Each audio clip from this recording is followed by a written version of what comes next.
মোৰ লগত আছে আমাৰ চেণ্ট্ৰেলৰ ভাইচ প্ৰেচিডেণ্ট আৰু UPPLৰ নেতা ডক্টৰ কুমুদ ৰঞ্জন বসুমাতাৰী। তাৰপিছত লেফ্টত আছে আমাৰ ডক্টৰ ৰঞ্জিত নাৰ্জাৰী। আমি পোনপ্ৰথমে আজি ঈদ মুবাৰক জনাইছোঁ আমাৰ দলৰ তৰফৰ পৰা। আজি আমি কিছুমান কথা আমাৰ UPPL দলৰ পৰা আমি ক'ব বিচাৰিছোঁ। আমি আগতেও ক্লিয়াৰ কৰিছিলোঁ, we are not a part of NDA। আমি অসমত NDAৰ লগত নাই, কতও নাই। আমি NDAৰ পৰা আমি ওলাই আহিছোঁ। এটা ভাষ্য চাওক, বিজেপিৰ সভাপতি দিলীপ শইকীয়া ডাঙৰীয়া তেখেতে কৈছিল কি আমাৰ ইয়াত উচ্ছেদ চলাব। গতিকে আমি তেওঁলোকে মিয়া মিয়া বুলি কৈ থাকে, আচলতে এইটো মুছলমান, যিটো প্ৰমাণ হৈছে এইবাৰ নিৰ্বাচনত এটা মুছলিম কেণ্ডিডেটো দিয়া নাই। আৰু যোৱা ইলেকশ্যনৰ সময়ত, আমাৰ BTC ইলেকশ্যনৰ সময়ত আমাৰ সভাপতি দিলীপ শইকীয়া ডাঙৰীয়াই কৈছিল যে 6th শিডিউল এটা কথা, ট্ৰাইবেল বেল্ট এণ্ড ব্লক কথা বেলেগ কথা। দুইটা একেটাই বস্তু। কিবাতেওতো 6th শিডিউল সম্পৰ্কে জ্ঞান নাছিলে তেওঁ, যি কাৰণে তেওঁক আমাৰ BTC ৰাইজে বয়কটো কৰিছিলে। তেখেতক আমি প্ৰত্যাহ্বান জনাইছোঁ, যদি ক্ষমতা আছে BTC এৰিয়াত উচ্ছেদ কৰি দেখাওক। আমি UPPL দলৰ পৰা আমি চেলেঞ্জ দিছোঁ তেখেতক, কেনেকৈ উচ্ছেদ কৰিব। অকল মুছলিম উচ্ছেদ কৰা, আৰু এই মুছলিমে গোটেই অসমত মুছলিমৰ এগেইনষ্টত গোটেই অসমত এভিকশ্যন চলাইছে, যিটোৰ প্ৰতিক্ৰিয়া আমাৰ BTCত হৈছে। আমি লগে লগে বিজেপি আৰু BPFক, বিশেষকৈ BPFক আমি আহ্বান জনাইছোঁ, তেওঁলোকে দলৰ অপিনিয়নটো ৰাজহুৱা কৰক যে তেওঁলোকে যে উচ্ছেদৰ সপক্ষে আছে না বিপক্ষে আছে। কিন্তু আমাৰ UPPL দল টোটেলি বিপক্ষে। উচ্ছেদ আমি কৰিবই নিদিম। আৰু যোৱাকালি জয়ন্ত দাস, বিজেপিৰ বৰিষ্ঠ নেতা, তেওঁ যিবোৰ প্ৰেছ মিটত দিলে, বৰ লাজৰ কথা হৈছে।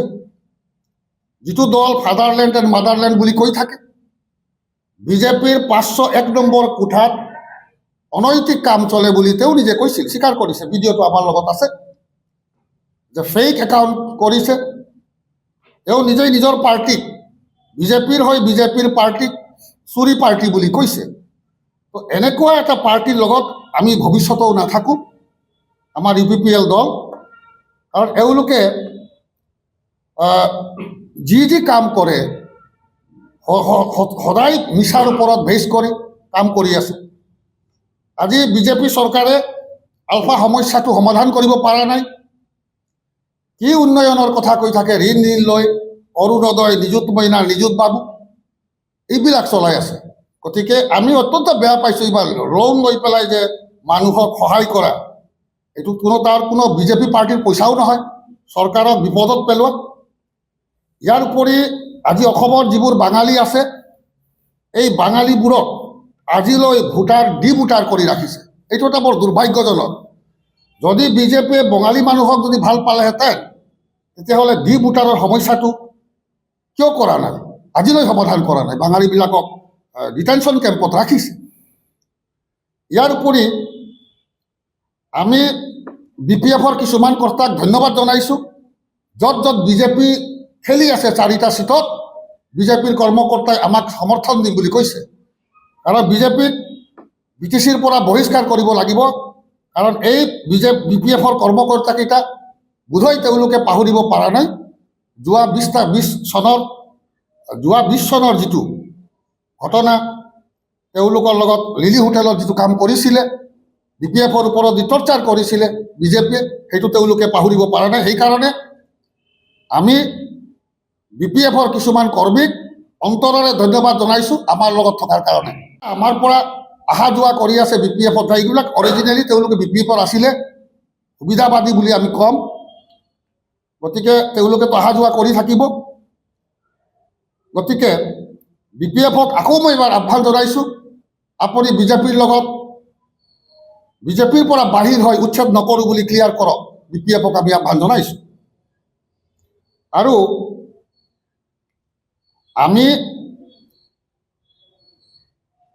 যোৱাকালি দেখা পালোঁ আমাৰ প্ৰাক্তন মন্ত্ৰী মাননীয় ৰিহন দৈমাৰী ডাঙৰীয়া, তেখেতে আমাৰ কেণ্ডিডেট দীপেন বৰক তুচ্ছ তাচ্ছিল্য কৰি সৰু ল'ৰা বুলি কৈছে। তেওঁ নাজানে যে দীপেন বৰৰ ক্ষমতা বা কিমানখিনি। আমি ৰাজনীতি কৰিব ওলাইছোঁ, আমি কাৰো ব্যক্তিগত আমি আঘাত দি দিওঁ। ৰিহন দৈমাৰী ডাঙৰীয়া, আপোনাক আমি ক'ব বিচাৰিছোঁ, আপুনি যেতিয়া খাদ্যমন্ত্ৰী আছিলে, যোগান মন্ত্ৰী আছিলে, আপোনাৰ দিনত কি হৈছিল আমাৰ হাতত তথ্য মজুত আছে। আমি যিহেতু ব্যক্তিগত আক্ৰমণ কৰিব বিচৰা নাই আৰু ৰাজনীতিৰ ব্যক্তিগত আক্ৰমণ কৰিবও নাপায়, গতিকে আপোনাক আমি যাতে ভৱিষ্যতত তুচ্ছ তাচ্ছিল্য নকৰে আৰু আমাৰ দলৰ যি দীপেন বড়ো 100% জয়ী হৈ আহিব বুলি আমি ভাবোঁ আৰু জিকিবই। আপুনি আৰু BPF-এ যিকেইটা কেণ্ডিডেট দিছে, তেওঁলোকে যোৱাকালি ছাবমিট কৰিছে, সবকেইটা গাঁওবুঢ়া, এজন দুজনৰ বাহিৰে। এছেম্বলিত গৈ য়েছ অৰ ন' ভেৰি গুড, এই তিনিটা শব্দই কৈ থাকে তেওঁলোকে। গতিকে এইকেইটাই যে বড়োলেণ্ডৰ উন্নতি কৰিব আমি নাভাবোঁ।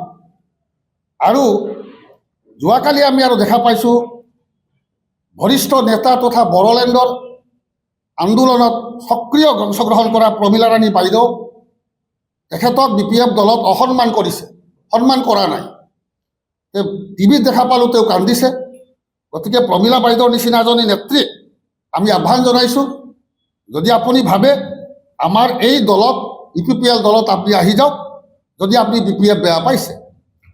ইয়াৰ পিছত আমি BPF দলত প্ৰশ্ন কৰিছোঁ, BTC-ত ৰাজবংশী মানুহ বিচাৰি নাপালে ক'ৰ পৰা এজন লৈ আহি, যেনেকৈ গুৰেশ্বৰত বাহিৰৰ এটা বিজেপিৰ মানুহ লৈ আহিছে, ঠিক তেনেকুৱাই সেই পথটো আমাৰ BPF-এ অৱলম্বন কৰিছে যে BTC-ত ৰাজবংশী নাপায়, ৰূপম ৰয় বুলি ক'ৰ পৰা এজন মানুহ লৈ আহিছে। আমি BTC-ত জীৱনত দেখাই পোৱা নাই, কিহৰ বেচিছত লৈ আহিছে আমি নাজানো। গতিকে এইখিনি হৈছে আমাৰ কথা। গতিকে মই বিশেষকৈ আমাৰ বড়োলেণ্ডৰ যি বাসিন্দা, আমি শান্তিপ্ৰিয়। গতিকে আমাৰ ইয়াত হিন্দু মুছলিমটো আমি প্ৰতিবাদ কৰিম আৰু নচলিবই। এইটো হৈছে আজিৰ বিশেষকৈ প্ৰেছ মিট। আৰু আজিৰ এইখিনি।